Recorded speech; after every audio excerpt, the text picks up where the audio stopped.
Pozdravljeni. V sredo je običajno čas za naš komentar novic in tudi tokrat v letošnjem 25. tednu si bomo ogledali, kaj se je zanimivega zgodilo v preteklih dneh.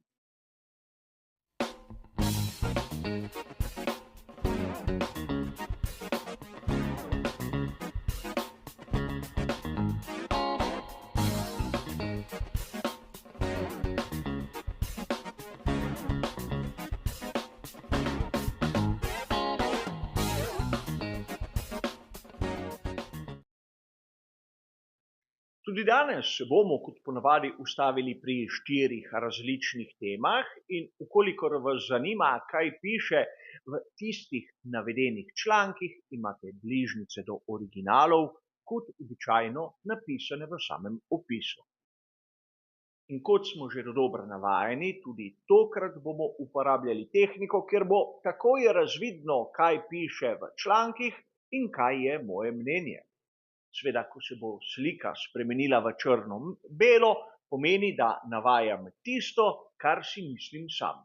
Ko bo barvna, seveda pomeni, da samo na hitro opišem, kaj je bila vsebina citiranega članka.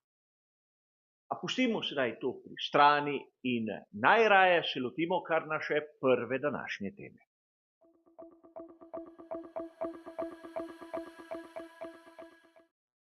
V preteklih dneh smo lahko mi navdušenci zasledili verbalni dvoboj med Jacquesom Villeneuvom in Danielom Ricciardom. In ta dvoboj je imel dobesedno več rund. Upam, da o zadnji rundi smo lahko brali na spletnem portalu GP Blog 11.6. A da malce obnovimo zadevo. Najprej je začel Jacques Villeneuve, ki v svojem rahlo grobem in kdaj pa kdaj tudi nesramnem stilu se je začel spraševati, kaj še sploh počne Daniel Ricciardo v svetu Formule 1. Seveda, Avstralec mu ni ostal dolžan. Dejal je, da svetovni prvak Formule 1 iz sezone 1997 je verjetno v mladosti igral preveč hokeja in dobil kakšen udarec v glavo ter še druge navedke, katerih ne bom tu ponavljal. A seveda, sam Jacques Villeneuve je tu začel biti tarča mnogih drugih udeležencev v svetu Formule 1. In ne govorim o tistih, ki seveda nastopajo na sami progi ali ob njej, ampak o tistih, kot smo mi vsi, ki dirke spremljajo. Na družbenih omrežjih se je nanj vsul pravi val kritik. In to seveda predvsem navijačev Daniela Ricciarda. In sam Jacques Villeneuve je povedal, da pravzaprav je potrebno biti malce bolj pozoren, ko se kritizira nekoga, kot je Daniel Ricciardo. Kajti ali imaš prav ali ne, deležen boš po njegovem, tudi po mojem mnenju, neupravičenih kritik. Tudi sam imam bistveno blažje izkušnje z podobnim pojavom.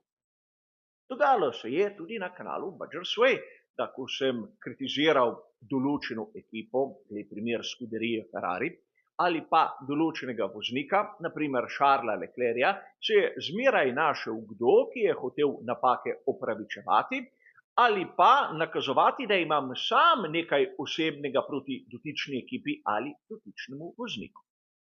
A treba je razumeti, da je kdaj pa kdaj kritika lahko konstruktivna. In to pomeni, da se jasno in glasno pove, da ukolikor želiš doseči rezultat, zmage, naslove svetovnega prvaka, pač takšnih napak, kot jih je nekdo pokazal, ne sme več biti. In treba je razumeti, da v svetu motošporta se, kot sem že mnogokrat povedal, navija za in ne proti. Marsikdaj tudi naši junaki naredijo napake, saj so ljudje in ne stroji. Ampak kritika kot taka mora biti zmeraj priložnost za napredek in ne za konflikt. Videli bomo, kaj se bo zgodilo iz tega besednega dvoboja, ker je dobesedno Jacques Villeneuve na koncu Ricciarda označil kot otročjega. Lahko bi dejali, da tudi v tem primeru ni bil daleč od resnice. Odrasel bi dobesedno ignoriral provokacijo in se ne bi pustil seveda nekomu z imenom Jacques Villeneuve. A o tem kdaj drugič. Pojdimo k drugi današnji temi.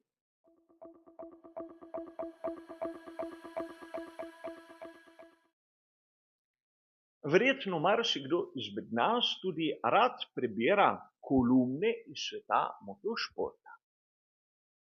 Ena izmed najbolj zanimivih, na katero sem naletel, je tista, ki je bila objavljena 12.6. na spletnem portalu motorsport.com. Avtor je Chris Harris. V samem uvodu je odkrito priznal, da na začetku je imel v mislih čisto drugačni koncept. Na vikend, ko smo mi, ljubitelji Formule 1, spremljali veliko nagrado Kanade, je bila na sporedu tudi ena izmed najbolj tradicionalnih, najbolj norih, najbolj nevarnih dirk v svetu motociklizma. Tourist Trophy na otoku Man. In Chris Harris je želel pokazati, kako neka klasična dirka, ki ne šteje za nobeno prvenstvo, lahko z lahkoto premaga dirko za veliko nagrado Formule 1 po navdušenju, po dogajanju, po neki dodani vrednosti. A sam je priznal, da se je malce zmotil.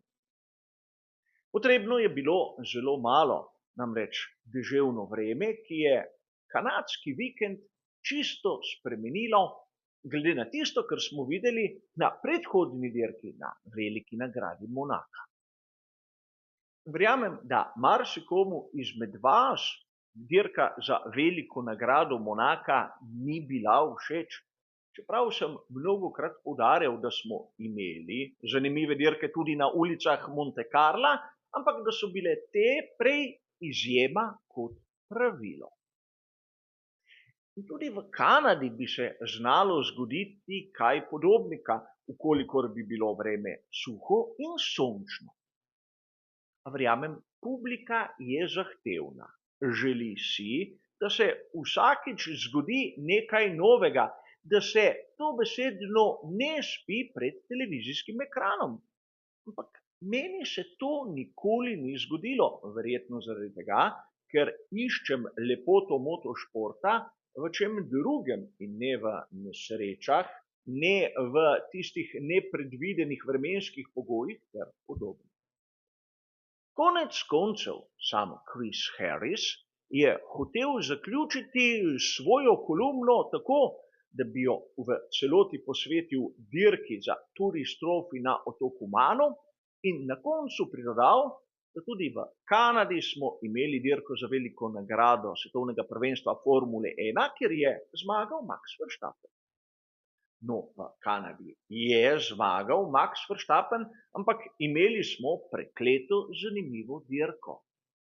Ampak tudi mi moramo se naučiti gledati na stvari rahlo drugače. Ne samo tako, da nam morajo drugi na srebrnem krožniku predstaviti vse tisto dogajanje, ki ga sami ne znamo poiskati. Ampak to, kot ste razumeli, je moj pogled na tisto, kar je hotel avtor napisati v svoji kolumni. Sam vam priporočam, da v bližnjici poiščete tisti članek in si zgodbo preberite tudi sami. Pojdimo pa k tretji današnji temi.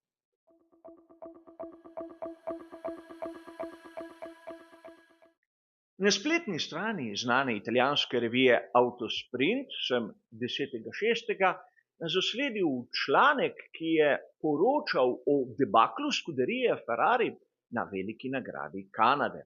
Govoril je sam Frédéric Vasseur, ki je pravzaprav se ustavil pri dejstvu, da je imel Charles Leclerc težave s pogonskim sklopom, da je izgubil približno 80 konjskih moči.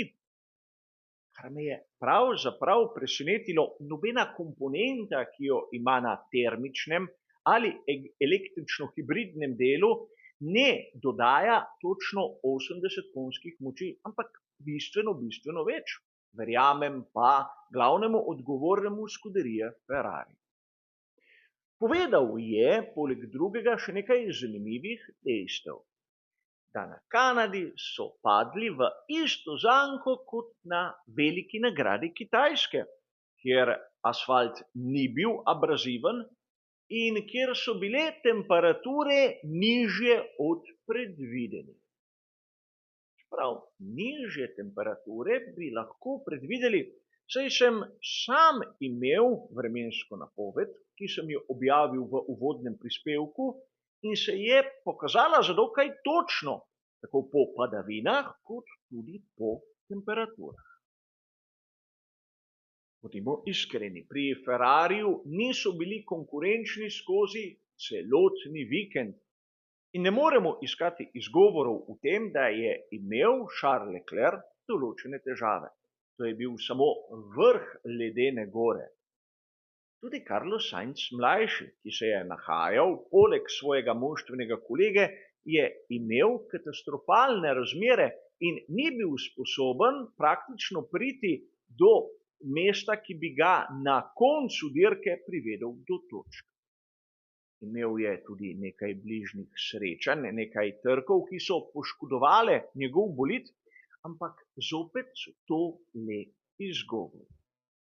Menim, da pri Scuderiji Ferrari so podcenjevali veliko nagrado Kanade. Razumem, da velika nagrada Kitajske jih je lahko presenetila, ampak da te iste razmere presenetijo dvakrat, vsaj po mojem videnju to ne gre.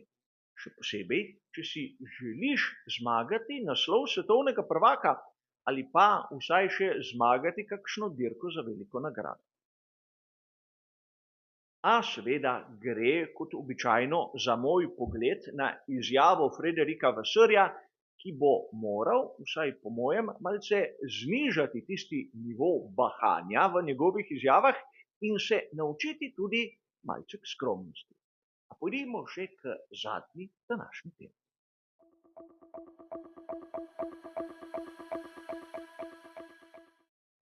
Za konec pa še tema, ki je običajno malce bolj ležerna, manj zahtevna, ampak upam, da tudi zanimiva. Pogledali si bomo prepis radijskih komunikacij med Maxom Verstappenom in njegovim komandnim pultom, ki je bil objavljen na spletni strani Race Fans 12.6. Tu lahko zasledimo celoten dialog, ki je potekal med Lambiažem ter Verstappenom.